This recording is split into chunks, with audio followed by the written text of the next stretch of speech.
আসসালামু আলাইকুম, আশা করি সকলেই ভালো আছেন। আপনারা দেখছেন বায়ু গোলকের একটি ভিডিও। তো আজকের ভিডিওর বিষয়টা হচ্ছে এখানে দেখাচ্ছি আমি বায়ু গোলক। এখানে কিন্তু মাছের পোনা আছে, আপনারা যেটা দেখতেছেন, আমরা খালি চোখে কিছুই দেখতেছি না, কিন্তু এখানে মাছের পোনা আছে।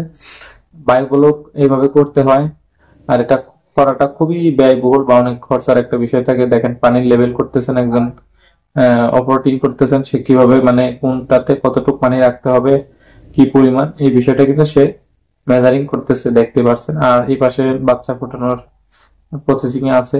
সবকিছু আসলে ওইভাবে কাভারেজ করতে পারতেছি না ভিডিওর মাধ্যমে, তারপরে দেখানোর চেষ্টা করতেছি কিভাবে করা যায়। যে পানির লেভেলিংটা মানে এখানে আপনি যেন ভিতরে ওভার ফুল ওভার পানি না হয়, ওই জন্য যেটা করতে হবে, এখানে একটা মাপ রেখে পাইপটাকে কাটতে হয়, যেন এর বেশি পানি হলে পানিটা বের হয়ে যাবে।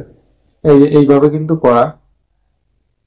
আর এইখানে হচ্ছে যে আপনার এয়ার, যে বাতাস বা কম্প্রেসার যেটা বলা হয়, এটা যে বাতাসটা তৈরি হবে বা অক্সিজেন, সেটার জন্য মূলত এখানে আপনাদের এই ইয়াটা তৈরি করা, এয়ার কম্প্রেসার বলেন আর যেটাই বলেন, এটাকে মানে মূলত বাতাস উৎপন্ন করে, এটার মাধ্যমে অক্সিজেন দেওয়া হয় মাছের।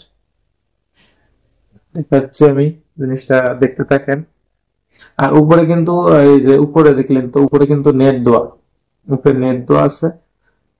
নেট না দিলে কিন্তু পাতা পড়বে, পাতা পড়লে পানির ভিতরে কোয়াশ হবে এবং কি যে মাছের পোনা থাকবে মারা যাবে। তা এখানে আসলে আসার যে রিজনটা ছিল বা বিষয়টা ছিল, আমি একটু দেখাই আপনাদের।